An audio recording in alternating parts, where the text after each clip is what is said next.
So we have a plethora of infielders on this team. Are we going to see any of them traded before the season? Jake, let's start with you. I am so torn because I've always liked David Bote, but the way that I see it is if we can get value for him right now, any value, you do it. And I don't know what I think it would make more sense for him to go to the Rockies. So the two teams that need middle infielders right now are the Rockies and the Dodgers. The Rockies lost Brendan Rodgers for the season, their second baseman, I think with a shoulder tear. He needs shoulder surgery.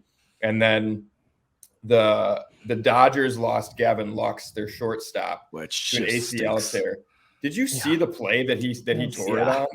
Ugly. Just garbage. Like that just sucks. Like that's like I almost think it's funny because he's from Wisconsin, so it's like a Midwestern nice guy where for those listening, if you haven't seen the video, he's running out a ground ball from second to third. The third baseman makes the play and has to throw to first, obviously. And Lux kind of does this like weird juking thing to try to make sure that he's not in the way of the throw, which like, yes, there is runner's interference, but also if you're the fielder, you're instinctually trying to get around the runner anyway. Like he wasn't going to hit Lux with the throw. And then you just see Lux's right knee buckle. And it sucks, man. Like Lux has been a top tier prospect. Anyway, it sucks that happened. So, So two middle infielders in the AL West are out for the season. Two guys that were projected to have solid seasons, maybe big breakout campaigns for both of them. So now both of these teams are struggling. They need to fill these gaps. And like you said, Mitch, the Cubs have a plethora of infield. So like running over the options really quick. McKinstry's a big one, although he hasn't really played super well this spring. But again, spring training numbers don't always tell the full story, which then leads to David Bote, who's batting like over 500. MVP. He's 8 for 12 with 5 RBIs in 7 games. God, do you have a slugging? No, but it's got to find it. It's got to be like over 700, which is just absurd. Astronomical. I guess like before we even get into the trade options, like what do you think of Bote performing right now? Like, do you take anything away from it? Spring training is so weird. I mean, what was it 2 years ago? Jock Peterson was just like slugging balls everywhere. And it was one of those, as a fan watching it, you're like, yes, we're going to get that in Wrigley, we're going to get that in Wrigley. And then you find out later, one, he has those funny fly balls that he thought were going out of the field and he gets stuck rounding first or whatever. But then you hear like, Rizzo and Happ and Bryant were sitting there going like, those aren't going to fly out of the ballpark in Wrigley until June. Like don't get your heart set on it. So spring training is always a mixed bag. I love that he's having success. I mean, I like that he's making it a hard decision for everybody. I mean, that's what you want to see. Will it translate? I don't know. I do also, there's some soft spots I have for Bote. I love that grand slam and he's doing the airplane running around the bases, like classic. I'd love to see him succeed again.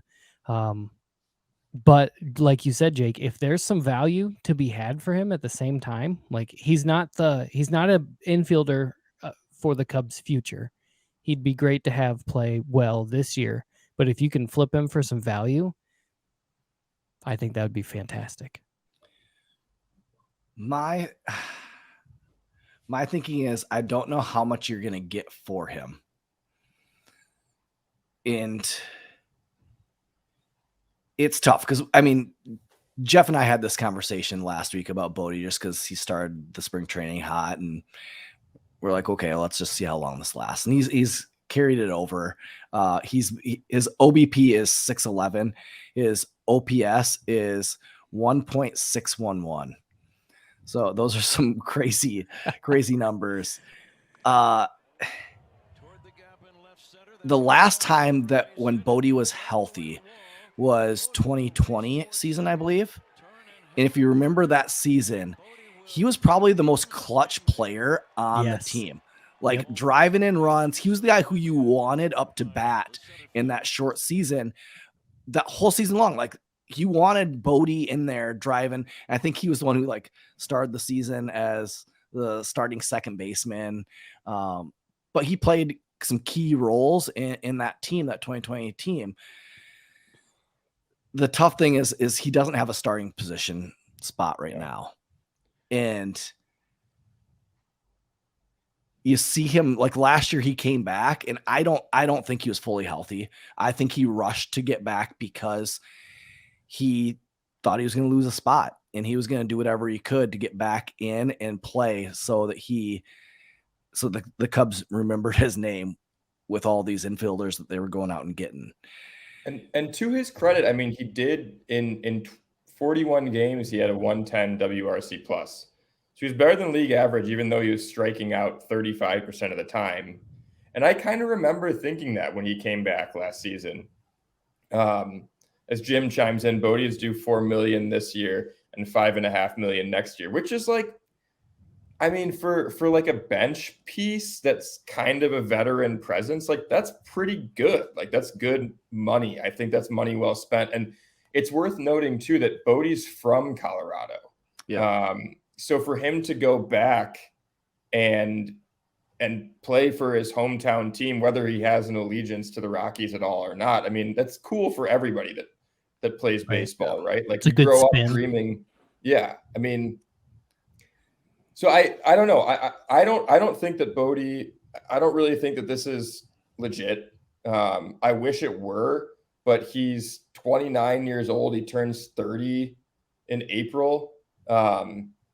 So I don't think that this is like a late career breakout, but I do think that he's a solid contributor and a guy that could be good for a team like the Rockies. I think for me, it's I have more of an allegiance to Bote because I've had those fond memories. Like we've seen him for longer. So it's like McKinstry, meh, like I don't really know you anyway. Like you were on a team that sucked last year. So like, so that might be, I'm letting my heart get in the way of what my head should be thinking with Bote. But like, yeah, right now out of value, probably Bote has more value just because he's had a good spring. But like you said, Jake, that teams called the Cubs this offseason interested in McKinstry. Like there's something about that prospect pedigree that he does have it. Like there is like in the minor leagues, he has had some really good minor league stats